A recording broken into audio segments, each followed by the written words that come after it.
Tua presença, reunimos aqui, contemplamos tua face, agradecemos a ti. Conhecia tua morte, trouxe vida a todos nós, nos deu completo acesso ao coração do Pai. O véu que separava já não separa mais. A luz que outrora apagava agora brilha e cada dia brilha mais. Só pra te adorar e fazer seu nome grande e te dar o louvor devido. Estamos nós aqui. Só pra te adorar, aleluia, e fazer seu nome grande, oh glória a Deus, receba, Senhor, aleluia, te dar o louvor que é devido.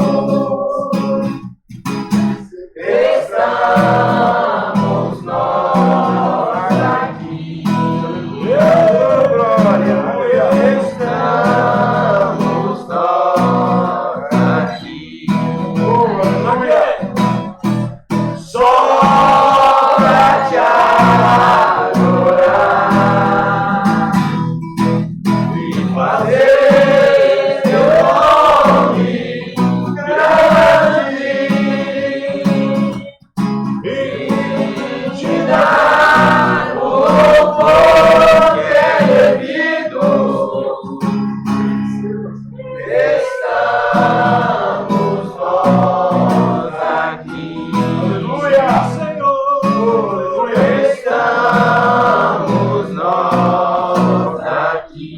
Aleluia. Eita glória. Oh, aleluia. Aleluia.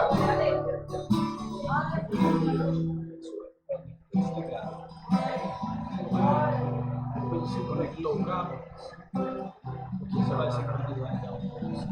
Deus tem o melhor para mim e para você. Aleluia, é verdade. Você que já passou momentos difíceis e se lembra o resultado final. Como é que foi? Será que quando você está aos pés do Senhor passando luta, Ele te abandona? Jamais. Qual é o resultado para aqueles que creem, confiam e esperam no Senhor? Glória. Glória. Então, quando você entrar numa luta, já põe aquele sorriso de orelha a orelha, fala, mais uma para vencer. Aleluia. Aleluia. Deus tem o melhor. Você tem certeza? Absoluta. Quando eu canto para quem? Eu canto para o Senhor, mas você vai cantar para a sua alma. Quem tem que estar convencido de que as promessas de Deus são fiéis? A minha alma, porque meu espírito sabe disso. Oh, glória. Meu espírito está bem convicto de que Deus é verdadeiro. Aleluia. Deus não falha jamais. Mas a minha alma fica dentro questionando na hora da prova.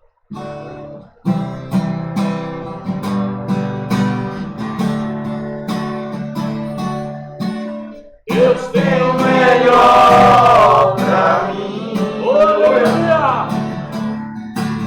Deus tem o melhor pra mim. Glória a Deus. Deus tem o melhor pra mim. Deus tem o melhor pra mim. E o que perdido foi?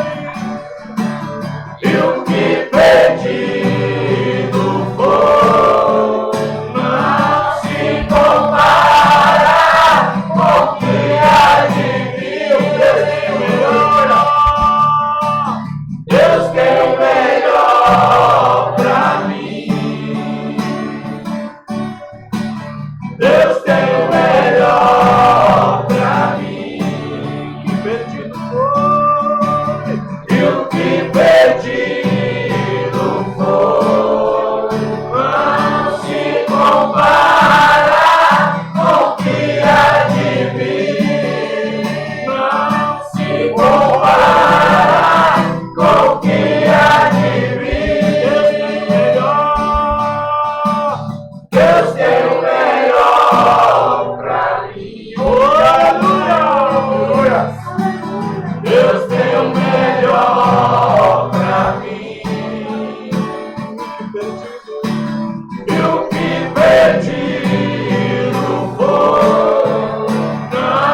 aquilo que verde no fogo, ouvirei de sua boca, te abençoarei.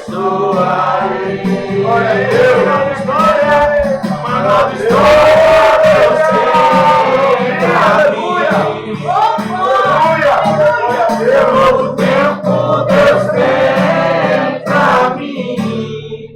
Tudo aquilo que verde no fogo, ouvirei de sua boca, te abençoarei.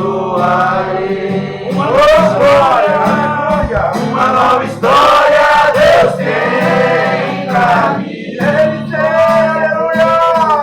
Um novo tempo Deus tem pra mim. Tudo aquilo que verde no fogo, ouvirei de sua boca, te abençoarei. Eu ouvirei de sua boca, te abençoarei.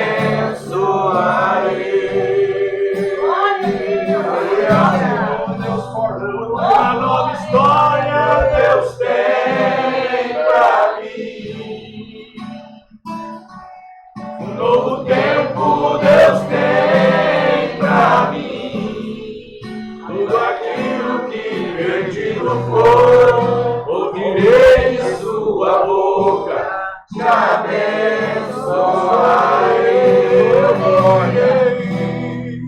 Ouvirei de sua boca, te abençoarei.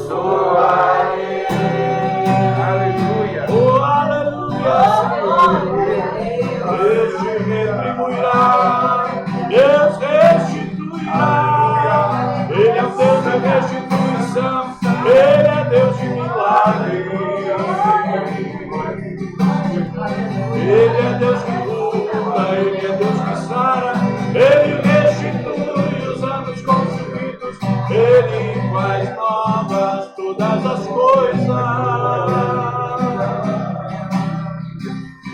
Todas as coisas. Quem é Jesus para você? É como um rio de vida que brota do trono de Deus e flui do meu interior.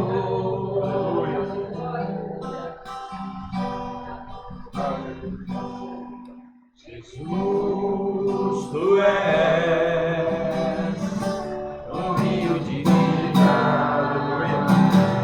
que corre do trono de Deus. Jesus, tu és o que era e o que há de vir. Em ti todas as coisas vieram a existir. Glória a Deus. Jesus, tu és maravilhoso, um rio de vida que corre do trono de Deus. Jesus, tu és o que era e o que há de vir. Em ti todas as coisas vieram a existir. Pois tu nos amas e o teu sangue nos libertou e nos constituíste reino e sacerdotes para Deus. Pois tu nos amas e o teu sangue nos libertou e nos constituíste reino e sacerdote para Deus. Jesus, Jesus, Jesus, Jesus, maravilhoso tu és.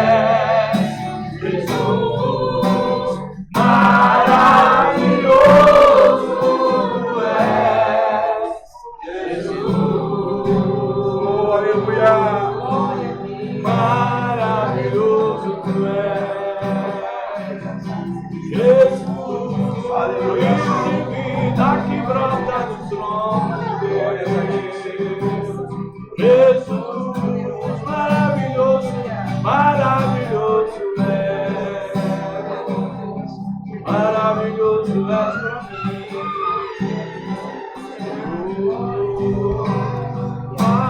Maravilhoso tu és, Jesus.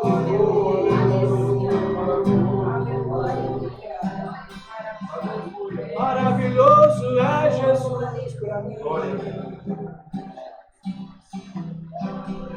É maravilhoso na minha vida, na minha família. Jesus é maravilhoso. Maravilhoso.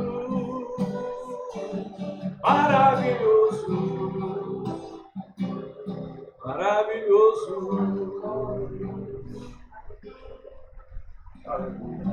Amém? Jesus é maravilhoso para você? Amém. Quão grande é o Senhor e muito digno de louvor. Quão grande é o Senhor e digno de ser louvado. Bendito é o nome do Senhor. Aleluia.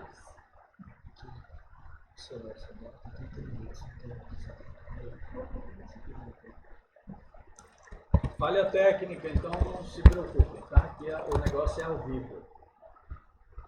O make off aqui é...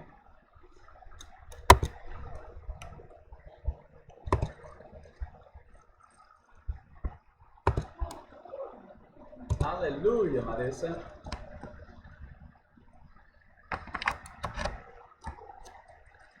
Aleluia.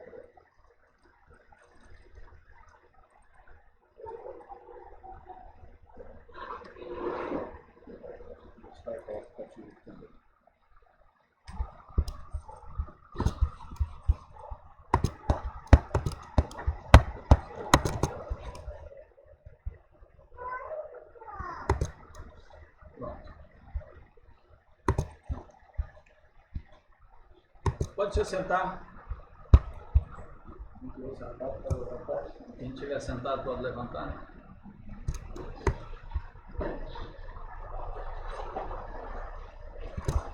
Por assim, tá bom?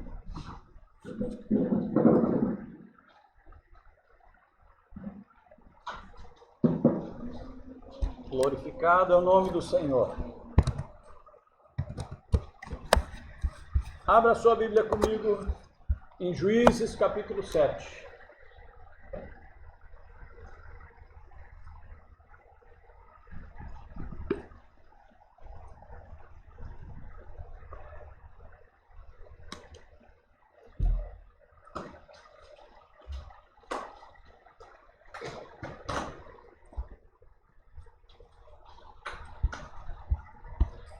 Versículo 1 ao versículo 7. Juízes 7, de 1 a 7. Amém? Dá um glória a Deus aí. Glória a Deus. Quando alguém estiver assistindo esse culto gravado, vai saber que tinha crente aqui. Glória a Deus. Aleluia. Amém? Aleluia. Então Jerubbaal, que é Gideão, se levantou de madrugada, e todo o povo que com ele havia, e se acamparam junto à fonte de Harod. Em hebraico aí é Harod. De maneira que tinha o arraial dos midianitas para o norte, no vale, perto do outeiro de Moré. E disse o Senhor a Gideão: muito é o povo que está contigo, para eu dar aos midianitas em sua mão, a fim de que Israel não se glorie contra mim, dizendo: a minha mão me livrou. Agora, pois, apregou aos ouvidos do povo, dizendo: quem for medroso e tímido, volte e retire-se apressadamente das montanhas de Gileade. Então voltaram do povo 22.000, e 10.000 ficaram. Amém? E disse o Senhor a Gideão: ainda há muito povo. Faze-os descer as águas, e ali os provarei. E será que daquele que eu te disser, este irá contigo, esse contigo irá. Porém, de todo aquele de que eu te disser, este não irá contigo, esse não irá. E fez descer o povo às águas. Então o Senhor disse a Gideão: qualquer que lamber as águas com a sua língua, como as lame o cão, esse porás à parte. Como também a todo aquele que se abaixar de joelhos a beber. E foi o número dos que lamberam, levando a mão à boca, 300 homens. E todo o restante do povo se abaixou de joelhos a beber as águas. Verso 7. E disse o Senhor a Gideão: com estes 300 homens que lamberam as águas, vos livrarei, e darei os midianitas na tua mão. Portanto, todos os demais se retirem, cada um para o seu lugar. Amém? Aleluia! Louvado seja o nome santo do Senhor. Inclina sua cabeça aí por um minutinho. Peça ao Senhor para falar contigo. Às vezes nós vamos ler a palavra de Deus e vamos querendo uma resposta. Às vezes nós vamos para lá e já queremos ouvir algo e impedimos Deus de falar o que Ele quer. Você está muito cheio de vontades às vezes e o Espírito Santo está falando e você não consegue ouvir a voz. Então, faça aquietar a sua alma agora. Fale com Deus. Diga ao Espírito Santo que já mora em você, que tem a liberdade de ministrar a você nesta noite, em nome de Yeshua. Amém. Glória a Deus. Quando você lê esse texto, o que é que você vê? Você vê Deus movimentando um exército, você vê Deus usando o seu povo para fazer cumprir uma palavra que Deus já havia dado. Deus fez uma promessa a um povo e levantou esse povo, moveu numa direção, trabalhou na vida desse povo até cumprir o que ele prometeu. A todos aqueles aos quais Deus falou, a todos aqueles aos quais Deus fez promessa, receberam a promessa, sim ou não? Não. Pegadinha. Uma grande parte das pessoas que ouvem a promessa de Deus não tomam posse dela. Não é porque Deus falha, não é porque Deus deixa de ser fiel, não é porque Deus não possa cumprir o que prometeu. Mas sempre quando Deus faz uma promessa, o homem ele diz sim. Como é que é aquela história de comer o melhor dessa terra?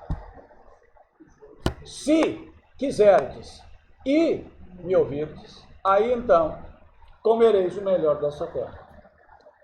Quando Deus propõe a bênção e a maldição ao povo, Ele propõe a bênção e diz: escolha, pois, a vida e não a morte. Escolhe, pois, a bênção e não a maldição. A promessa de Deus é feita, a provisão de Deus é dada, mas só tomam posse aqueles que são achados dignos. Deus fez promessa de salvação e vida eterna a todos aqueles que creem no nome dele. Todos os que ouvem essa palavra entram na vida eterna, entram na salvação de Deus. Não são todos. Por quê? Porque precisamos dar ouvidos à palavra de Deus. Precisamos ouvir o que o Espírito Santo está dizendo. Precisamos fazer calar a nossa voz para que a voz de Deus seja entendida. Quando duas pessoas estão falando ao mesmo tempo, é complicado de ouvir e entender. Se alguém está falando e você também está falando ao mesmo tempo, é difícil para você ouvir o que ela está falando, porque você também fala.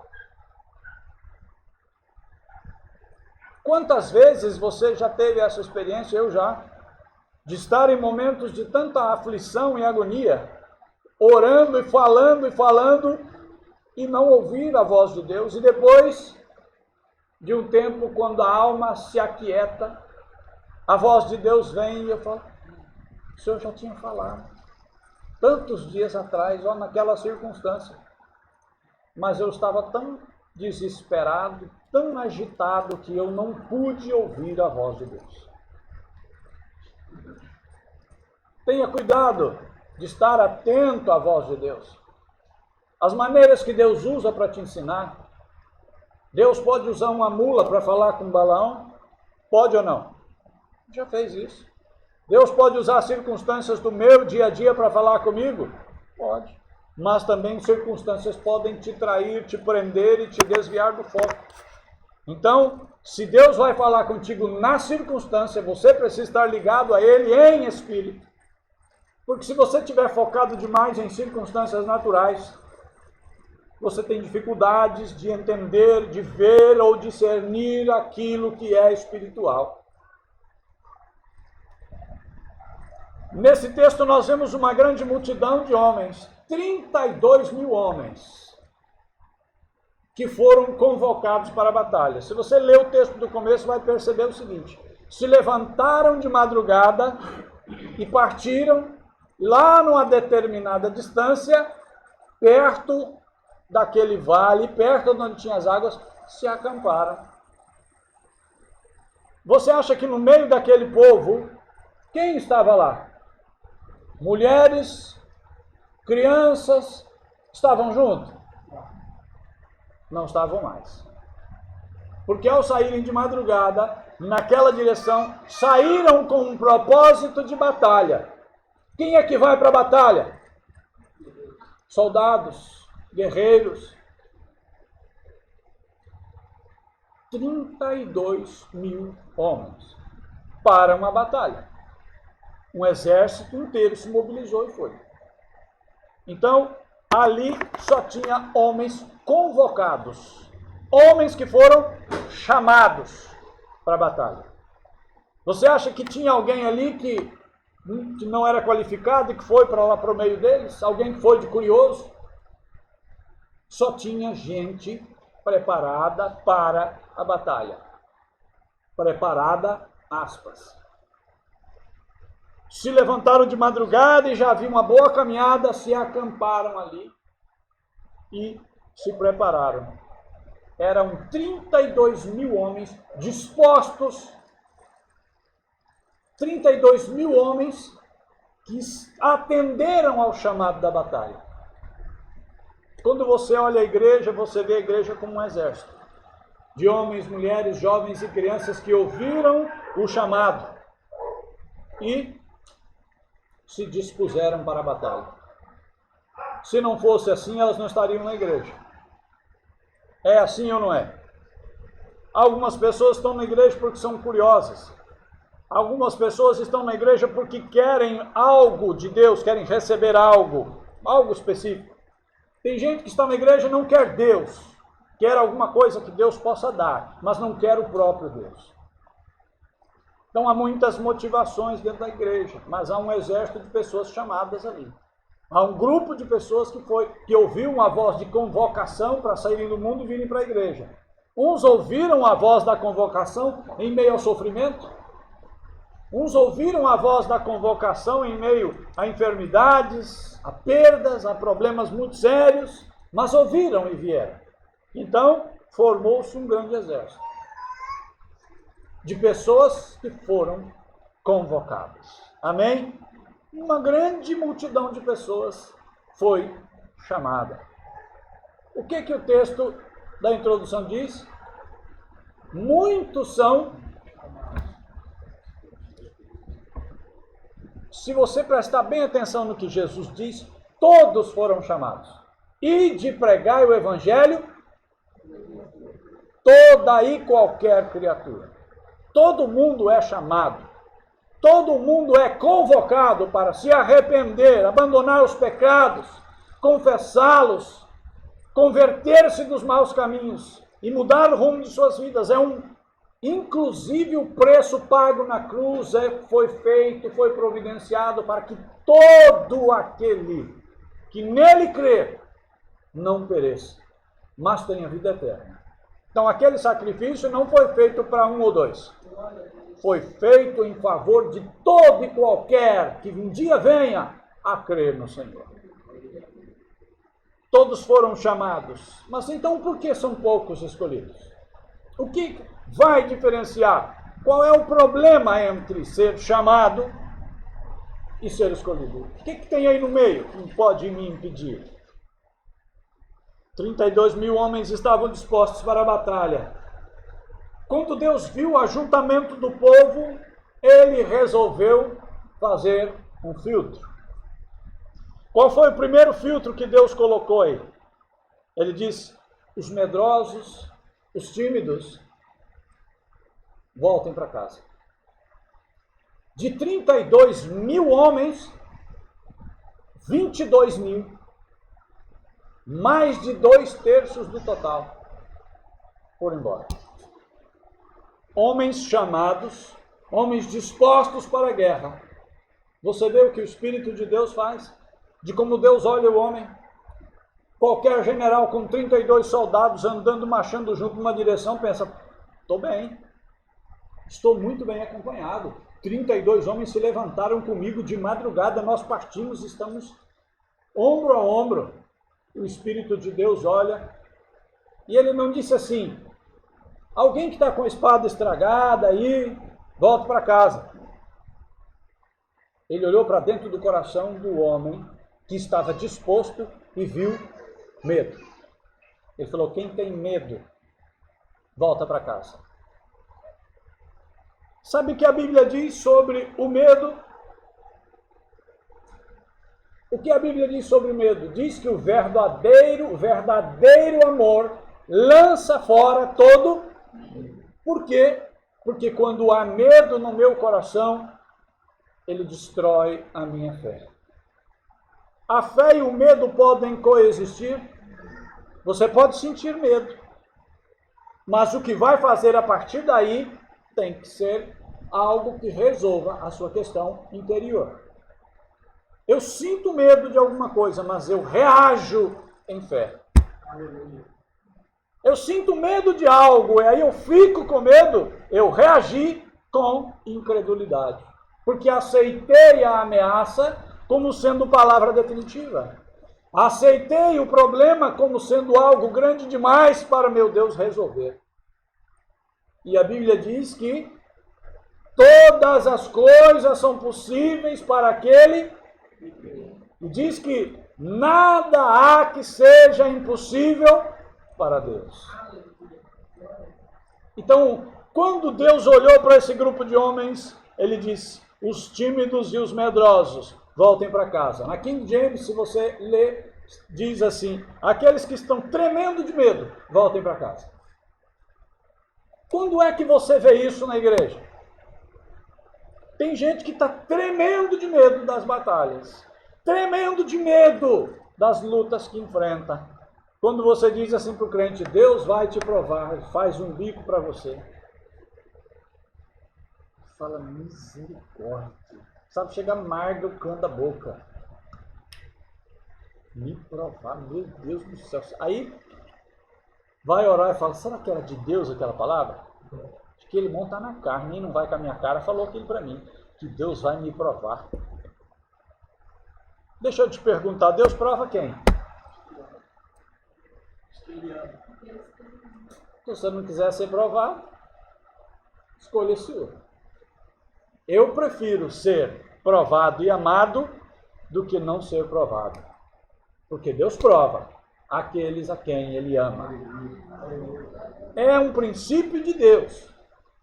Se você não gosta de ser provado, não gosta de como Deus trabalha. Se você não aceita a provação, você não aceita a mão de Deus. Eu prefiro sofrer a correção de Deus do que viver livremente e ser lançado no inferno. Ame e aceite a correção de Deus. Quando Deus aplica os filtros, Ele diz assim para mim e para você, eu olho para dentro do coração do homem e eu conheço a motivação do homem e eu sei aqueles que tremem de medo.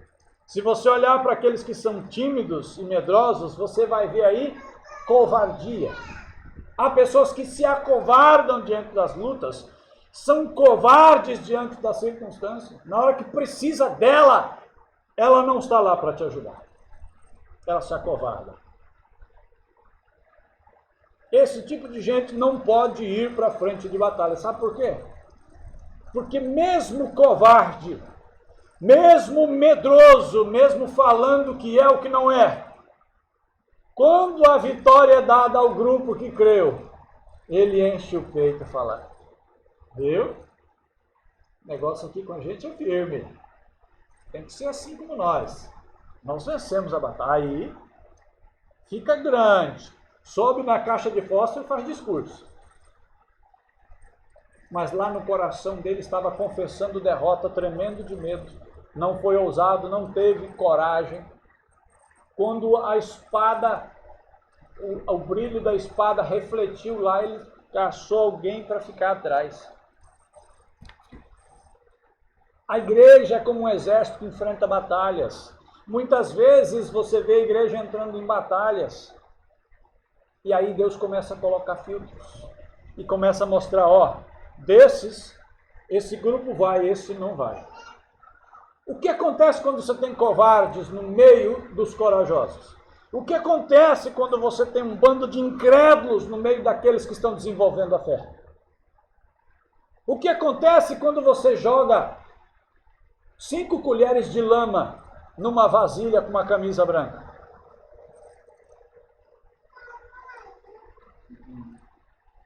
Aquilo que não presta tem a tendência de contaminar aquilo que é bom. A Bíblia diz em Provérbios em Coríntios, que as más companhias, Deus falou o seguinte, olha, tira os incrédulos do meio de vocês. Quando Israel começou a tomar posse da terra, o que Deus disse? Não vos ajunteis com essas nações, para vocês não aprenderem os costumes errados, para vocês não se comportarem como estes ímpios que fazem coisas que Deus abomina. Se você não tem o poder de influenciar pessoas, escolha pessoas boas que possam te influenciar. Porque se você ficar junto das más, você sofrerá o dano, a influência. E aquilo que de bom você tinha, você pode perder. Homens dispostos, 32 mil, dos quais 22 mil estavam com medo e eram covardes. Quem é que pode dizer se você é covarde ou não? Sou eu? É você? Talvez você nunca percebeu que é um covarde. Porque você olha para as coisas e o seu critério de avaliação é conivente. Você é conveniente com a circunstância e é conivente com as próprias fraquezas. Então você não é capaz de ver seus defeitos. O que é que Jesus nos ensinou? Tira a trave que está no teu olho para depois começar a dar palpite na vida dos outros. Põe a sua vida em ordem para depois dar conselho aos outros. Antes de falar da língua comprida do irmão, corta a sua que é dupla que nem de cobra. Antes de meter a colher de pau na vida dos outros, confessa seus pecados, arrependa-se, põe em ordem a sua vida. Como é que aquele ditado que diz, senta em cima do rabo e aponta o defeito dos outros? Deus olha para dentro do coração do homem e conhece a motivação do coração do homem.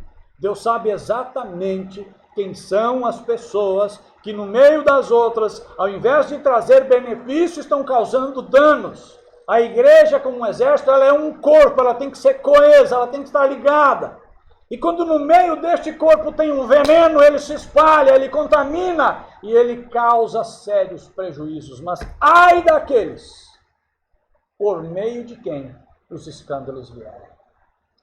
Ai daquele que abre a sua boca para dividir uma igreja, para contaminar a vida dos irmãos com fofoca, com julgamento, com críticas, com falação inútil. Ai daquele que abre a boca e a empresta a Satanás para danificar, manchar e sujar aquilo que Cristo com seu sangue limpou. Tem que haver um temor muito grande no coração da igreja.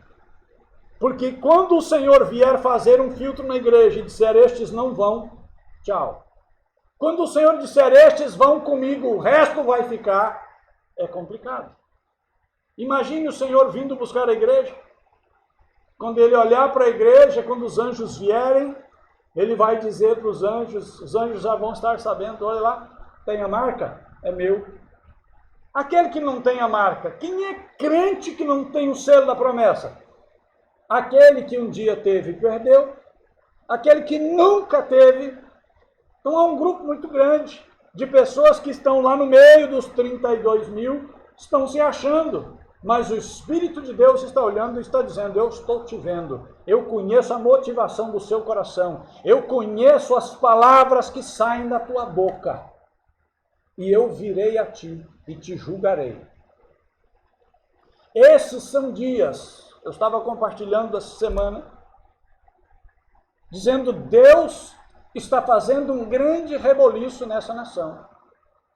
Você está vendo muita coisa e muita gente teme o que está acontecendo. Mas não é para temer. Aqueles que estão andando na presença de Deus não têm que temer. Porque quem está fazendo todo este reboliço é Deus. Ah, mas o fulano, Deus permitiu para um propósito. Ah, mas está acontecendo, se aguarde o resultado. Nunca esta nação foi tão revirada, tão sacudida como está sendo agora. Porém, Deus fez promessas há muito tempo e está dizendo que este é o tempo em que Deus cumpre sobre o Brasil aquilo que Ele tem prometido. Deus está chacoalhando a nação e está dizendo: estes são um número muito grande e eu vou começar a mexer com a nação. Há muitas igrejas inchadas, cheias de muita gente que acha que é e diz que é. E o Senhor está dizendo: nem conheço. Nem conheço. O que o Senhor está fazendo? Está passando um filtro na igreja. A igreja que vai permanecer é aquela igreja que está sendo provada pelo Senhor neste tempo. É aquela igreja que está lavando as suas vestes no sangue do Cordeiro neste tempo.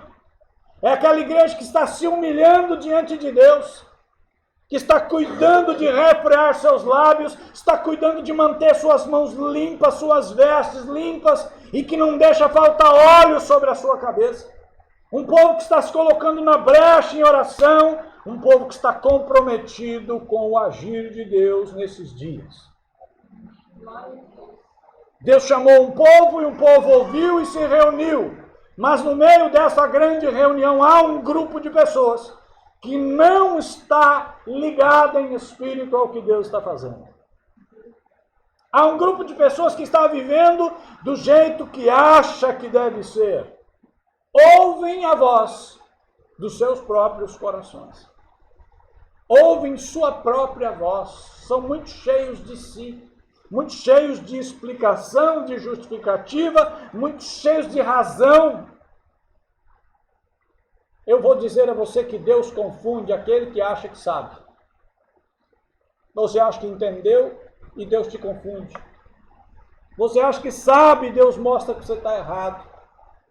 Para quê? Para que você aprenda a se humilhar, para que você não se orgulhe, não seja soberbo, não seja arrogante, e aprenda a depender de Deus e aprenda a buscar no Espírito Santo a verdade revelada. Homens separados. Você viu homens convocados e você achou homens dispostos. Do meio dos 32, 10 mil estavam dispostos. E aí Deus passou o filtro, ficou com os 10 mil ali, e Ele separou os 10 mil. Os 10 mil foram separados ou não? Dos 22, sim. Há pessoas que foram chamadas. Há pessoas que se dispuseram e foram separadas por Deus para cumprir um propósito que Ele tem na terra. Há pessoas que foram separadas. Aí vem o segundo filtro de Deus. Você foi chamado? Fui. Quer ser um escolhido? Quero. Tem aquela música que diz: você foi chamado, você é escolhido, como que é? É um escolhido. Você foi chamado, é um escolhido? É, mas veja que daqui do chamado ao escolhido tem uma estrada. Você foi chamado, é um escolhido. Deus, você vai ser vaso usado por Deus. E aí, opa, já começa a prova. Se você é chamado e Deus te escolheu, então tem que ter prova. Já começa a prova, bem aí. Quando a prova começa, Deus está para fazer o quê? Um vaso do jeito que o vaso quer. Opa! Um vaso do jeito que ele quer. E eu te garanto que o barro não gosta de ir para lá ou para cá, e o oleiro passa a mão nele e puxa assim, ó. Eu estava olhando esses dias um negócio daquele de oleiro para comprar.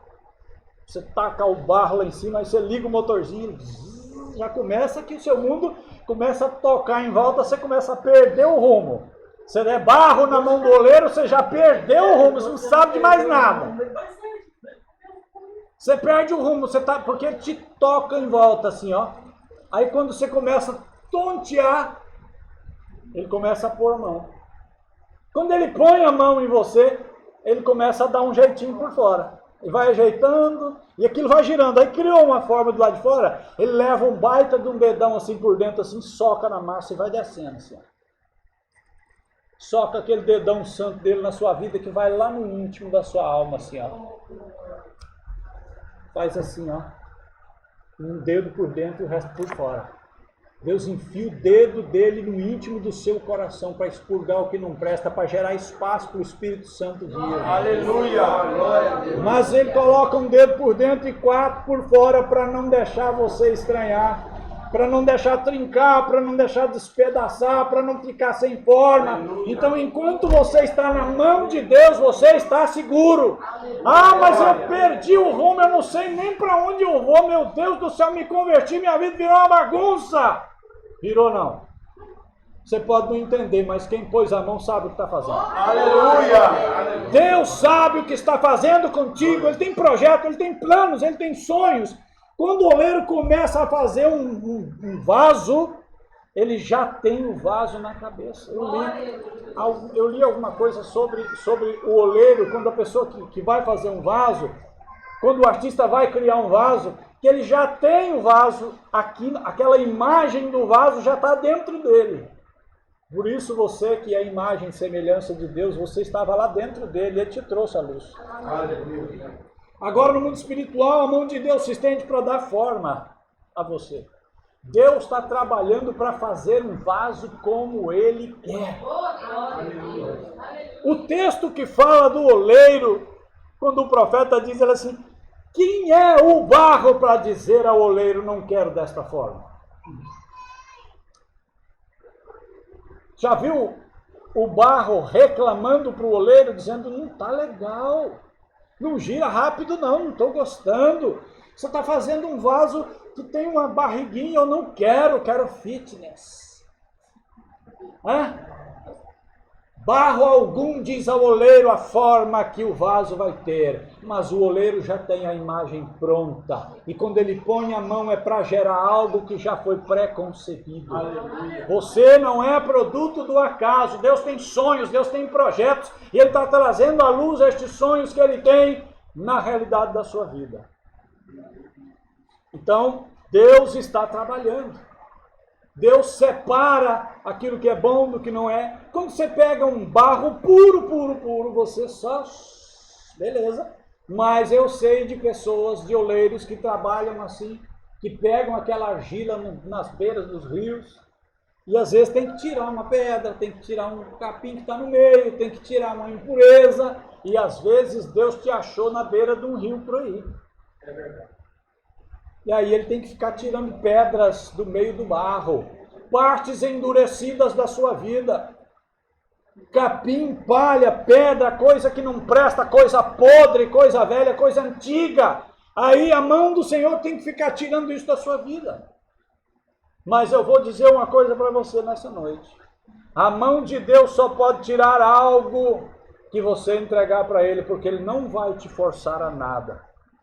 Não fique achando que você tem um problema e Deus sabe como é, Deus sabe que eu sou assim, por que Ele não me muda? Não é assim que funciona, Deus não te obriga a nada. O barro sobre aquela peça do oleiro ali, como é que chama aqui? Não, mas aquele disco ali, tem um nome específico, a roda do oleiro que eles falam, né? Mas quando você vai comprar, se tem um equipamento, ele tem um nome. tem um que é elétrico, tem um que é no pedal. Deus só põe a mão nas impurezas da sua vida quando você se faz barro e se oferece sobre o altar, que é onde o oleiro trabalha. Aleluia. O oleiro, quando está trabalhando com barro em cima da roda, o barro já está ali. Se o barro quiser ficar lá na beira do rio e não se entregar ao oleiro, ele não vai colocar a mão. Então, tenha consciência disso. Homens foram separados por Deus. Por quê? Porque foram chamados, se dispuseram, disseram, Senhor, eis-me aqui, aleluia. E aí Deus os separou. Falou, opa, beleza, vamos trabalhar. Aí vem o filtro de Deus sobre estes que foram separados. O que o texto diz que aconteceu ali? Deus mandou dizer, desce as águas e bebe da fonte. O que significa isso? Quando Deus diz para você, chega mais perto e vem beber de mim. Vem ter comigo, chega na minha presença. Quero ter um tete a tete com você. Do grupo grande, reduziu, 2/3 foram embora. E Deus disse ao 1/3 que ficou, chega mais perto de mim, vem. Porque quando você fala de fonte de águas, você fala de quem? Ele é a fonte. É dele que brotam as águas. Ele é a fonte. Então ele está dizendo, chega perto, vem beber das minhas águas. E aí descem os 10.000 para beber da água. Deus leva as pessoas a algumas circunstâncias e as coloca em grupo diante de algumas coisas que ele faz. O que aconteceu com os 10.000? Foram tomar posse da água, foram beber das águas. Imagine, você sai de madrugada, se acampa num lugar, uma terra seca como era aquela, água em lugares difíceis, e aí a palavra diz, desce lá na fonte onde tem as águas. Todo mundo desce com sede. Todo mundo que desceu ali estava com sede. E aí uns se comportam de uma maneira para tomar as águas, e outros se comportam de outro modo para tomar das mesmas águas. Pessoas que foram chamadas, foram escolhidas, foram separadas por Deus. Mas na hora que Deus começa a entregar as coisas para eles, começam a se comportar diferente. Recebem algo de Deus e perdem o foco, algumas pessoas. Há pessoas que recebem algo de Deus e perdem o foco. Para que servem dons espirituais?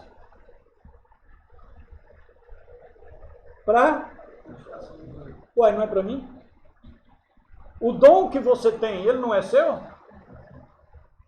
Ele até é seu, mas ele funciona para quê? Se você recebe um dom, como é que você pode perder o foco? Pode ou não pode perder o foco? Pessoas perdem muito facilmente o foco por conta de dons que receberam de Deus. Fica colocando o dom como um referencial. Agora deixa eu te alertar só para você dormir tranquilo. Das pessoas que receberam algo que Deus deu, uma grande maioria não foi encontrada do jeito que Deus queria. Há pessoas que recebem o dom e não tiram os olhos do alvo, não tiram os olhos do foco. Mas algumas pessoas recebem dons e começam a olhar para o dom e se atiram naquilo como se aquilo fosse o foco e o alvo, e não é. Pessoas que têm dons que ainda assim podem ser desqualificadas para o chamado dos escolhidos. Há pessoas que receberam dons e não estão incluídas no meio dos escolhidos. Homens escolhidos foram quantos? 300 homens. Ué, mas espera aí. 10.000 homens, só 300? Só. Por quê? Por causa da maneira como eles foram às águas. Como é que a maioria dos 10.000 fez? Socou a boca na água, enfiou. Tem pessoal que fala, enfiou o pé na jaca, né? Esse enfiou a boca na botija e quase... Água! você foi chamado para uma batalha antes de chegar na água. Não pode esquecer. Você viu um grupo de pessoas ser passado pelo crivo de Deus e reprovado. Aí você vê água. Não é, você não foi chamado para a piscina para tomar banho. Você não foi chamado para deitar e rolar. É tempo de um chamado, é tempo de um propósito. Deus está provando, Deus está escolhendo um povo. Há uma batalha a ser travada. De um grande grupo, uma pequena parte foi considerada aprovada por Deus. 300 homens fizeram o quê?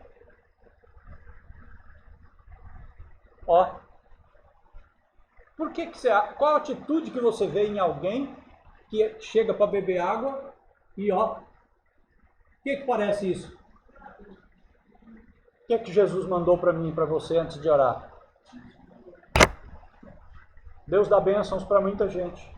E é como eu tenho dito, certas pessoas recebem bênçãos que se tornam para elas em maldição. Porque fazem mau uso daquilo que receberam. Desvirtuam o propósito daquilo que Deus deu. Começam a dar uma ênfase exagerada àquilo e Deus, o próprio Deus, acaba ficando em segundo. E a pessoa que recebeu aquilo de Deus começa a achar que aquilo é o crivo final da sua aprovação. E não é. Qual é o crivo final da minha aprovação? Ser fiel até a morte. Tem um dom, 2, 3 dons, tem gente que tem 7, 8 dons ou mais. Perde o foco, perde. Tem gente que começa, e pior do que aqueles que olham para o dom, começam a olhar para si. Começam a olhar para si. Gente que recebeu um dom, 2, 3, começou a olhar para o dom e depois começou a olhar para si, começou a achar que era alguma coisa. Porque os dons de Deus são irrevogáveis. A pessoa tem o dom. No dia bom, o dom flui. No dia mau, o dom flui. O cara falou, eu estou podendo nesse negócio. Esse tipo de engano mata as pessoas. O dom que você recebeu foi para te ajudar a desenvolver um ministério. Gente com mais ou menos dom não quer dizer que é mais ou menos salvo. A sua entrada na glória e o seu galardão estão condicionados à sua fidelidade, ao estilo de vida que você vive aqui. Se você não é fiel no pouco, não será colocado sobre o muito. Se nessa vida passageira aqui, você não é fiel ao Senhor naquilo que Ele te dá, não vai tomar posse da vida eterna. É algo definitivo. Lá não tem política, lá não tem jeitinho brasileiro, lá tem uma condicionante. Você é, então recebe, ou você não é e não recebe.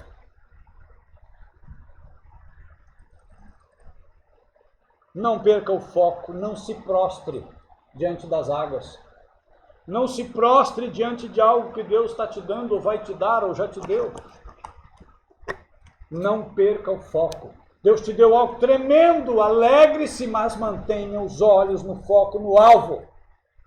Você foi chamado para servir a Deus, tudo começa nele, é por ele e é para a glória dele. Não tem nada do homem nem para o homem aí. A coisa começa em Deus e é sustentada por Deus e é para a glória dele.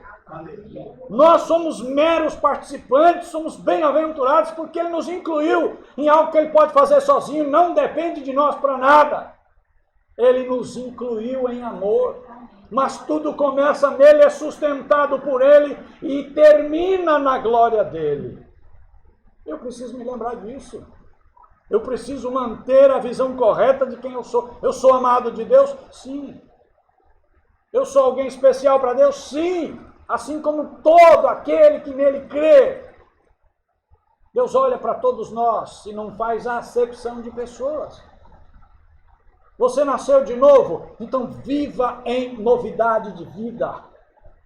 Há pessoas que foram chamadas, foram escolhidas, foram separadas, estão perdendo a um passo de perder a eleição, de ser o escolhido.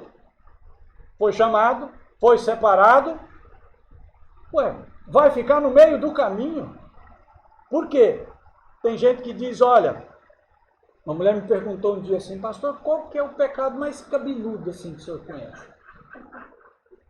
Eu falei, ó, não tem mais careca, mais cabeludo não. Agora, você imagina a pessoa fala, não, mas foi só um pecadinho. E por conta de um pecadinho, só porque eu falei mal do Odair. É um pecadinho de nada, você fala do gasto. Você já imaginou um cara no inferno por causa de um pecadinho? Porque a Bíblia não faz classificação de pecados. A única classificação de pecados que tem lá, que diz é que quem peca contra o Espírito Santo não encontra perdão. Mas os demais, tudo é pecado. Tem um tipo de semente que você planta cedo, se brincar no outro dia ela já está rachando para querer nascer. No mundo espiritual é assim. Tem coisa que você faz, tem semente que você lança com a boca, que o diabo está com um galão de água atrás assim, ó, para jogar uma aguinha para poder ajudar, para ver se brota no mesmo dia. Ele te cutuca, joga a semente, joga, e você manda a semente, ele taca a água em cima. Amanhã cedo já brota, você vai ver, vai dar 100 por 1. Porque o diabo está encarregado de trazer sobre a sua vida e a minha o princípio da destruição. Porque ele veio para roubar, matar e destruir. Então aprenda a vigiar. Aprenda que você não é mais dono de você. Você está unido ao corpo de Cristo. Este corpo tem um propósito desenhado no coração de Deus lá em cima. Há um projeto de Deus para uma igreja da qual você faz parte. Ah, mas então a coisa tem que ser, eu sou barro, mas o vaso tem que ser, eu imagino que tem que ser assim. Vai funcionar? Essa sua maneira de querer que a igreja seja do seu jeito, vai funcionar? Tem gente que perde tanto foco que ele começa a querer exigir que a igreja seja o que ele quer. O que vai acontecer? Ou ele recobra a visão e o discernimento, ou vai para o grupo daqueles que foram mandados para casa. O carro está andando, a fila está andando, o Senhor tem nos falado vez após vez que está às portas. Você olha a Bíblia, lê a Bíblia, e o Espírito de Deus te mostra os sinais. Nunca uma geração viu tantos sinais como nós. Nunca. E aí o que se espera depois dos sinais? Quando Jesus mesmo diz, quando virdes estas coisas acontecer, estejais de sobreaviso. Porque você quando vê que a árvore está cheia de flor, sabe que ela vai dar o seu fruto. Ele falou, assim será na vinda do Filho do Homem. Observa os sinais, quando você vê que os sinais estão se cumprindo, prepara, porque a sua redenção está próxima. Aleluia! Aleluia! Os homens escolhidos fazem as coisas ao modelo de Deus, se sujeitam à disciplina e se tornam fiéis. O barro aceita os contornos que a mão do oleiro dá e ao final fica um vaso perfeito. Porque o oleiro sabe o que está fazendo. Você e eu não sabemos de nada, então não se meta a querer modelar seu próprio vaso, porque você é barro, você não é oleiro. Deixa Deus trabalhar na sua vida.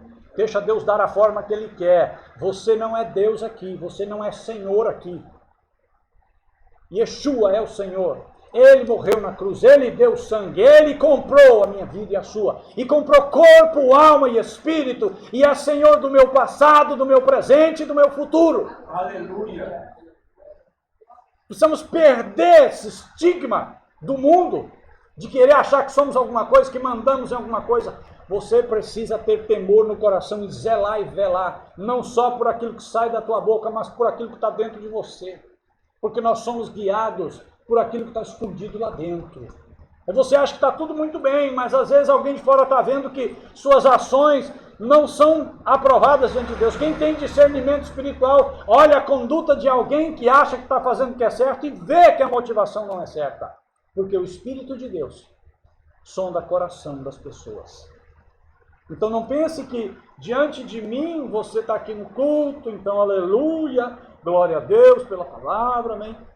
E a segunda-feira o Espírito de Deus vem. E aí começa o processo. Assim como o diabo quer botar uma aguinha para a semente ruim brotar, o Espírito de Deus também quer regar a boa semente para que ela dê frutos na sua vida. Como é que Deus trabalha comigo e contigo? À medida em que a semente começa a brotar, lembra daquela parábola?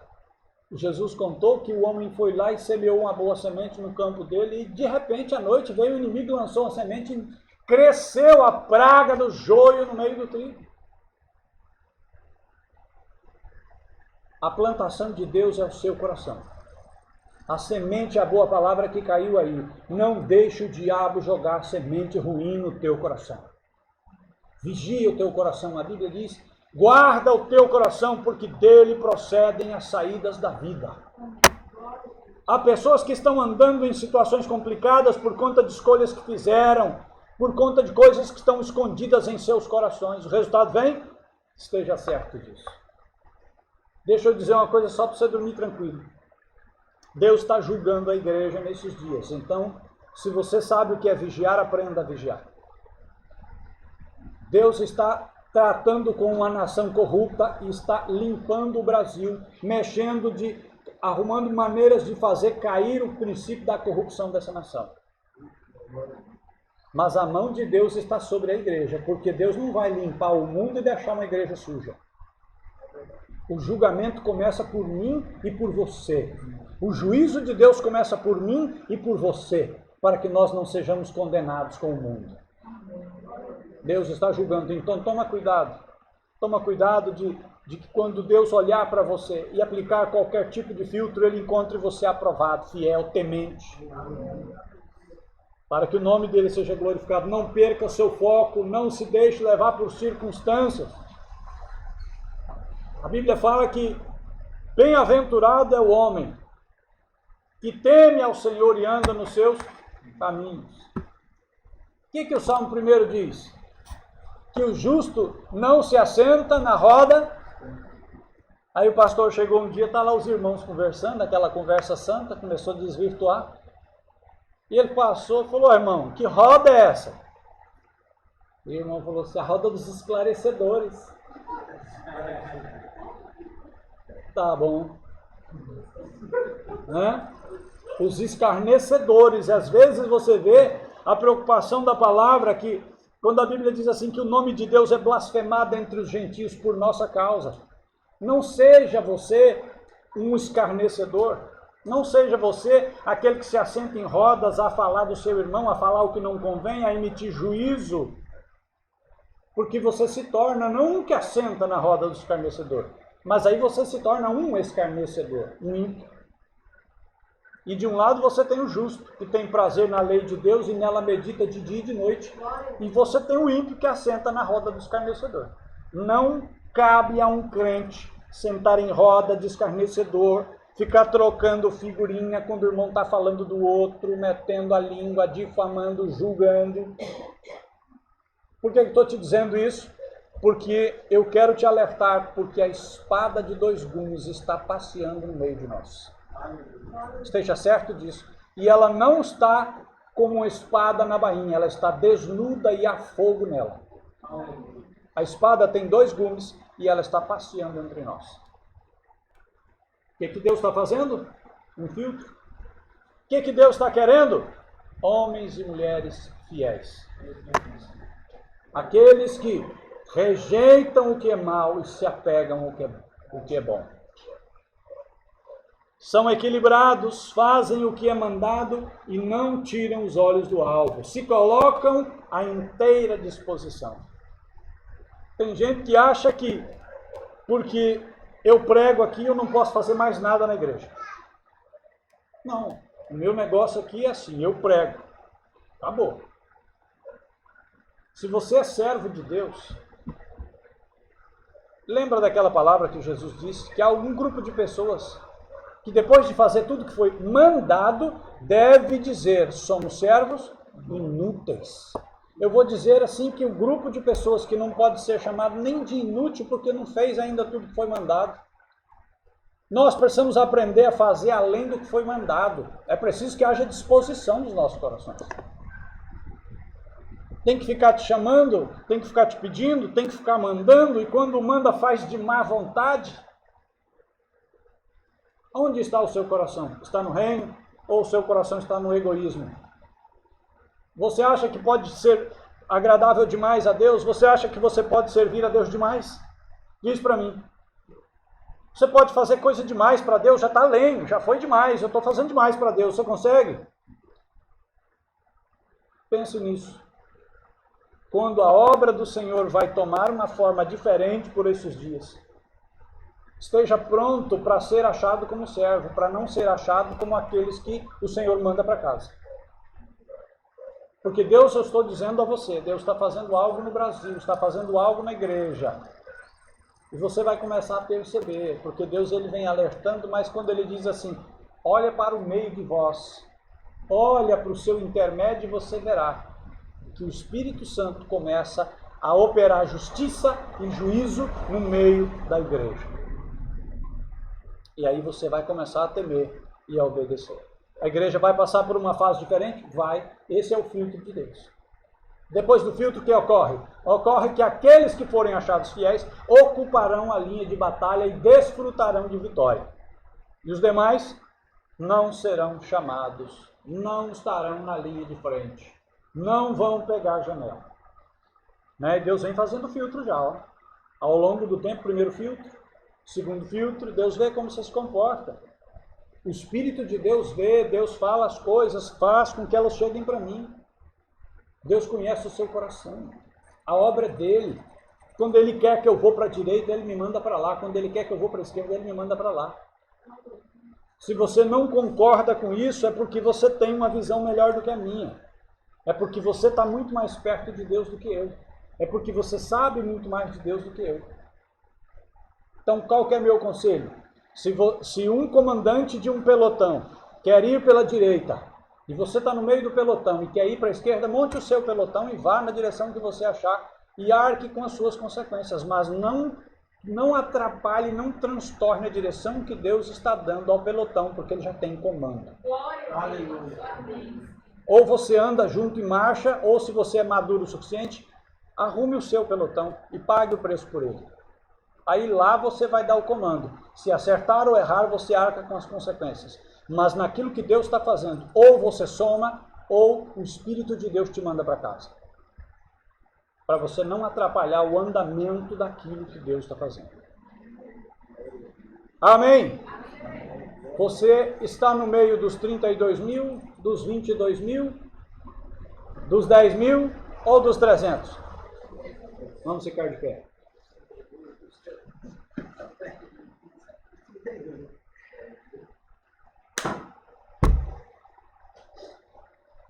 Aleluia. Louvado seja o nome do Senhor. Vai na transmissão.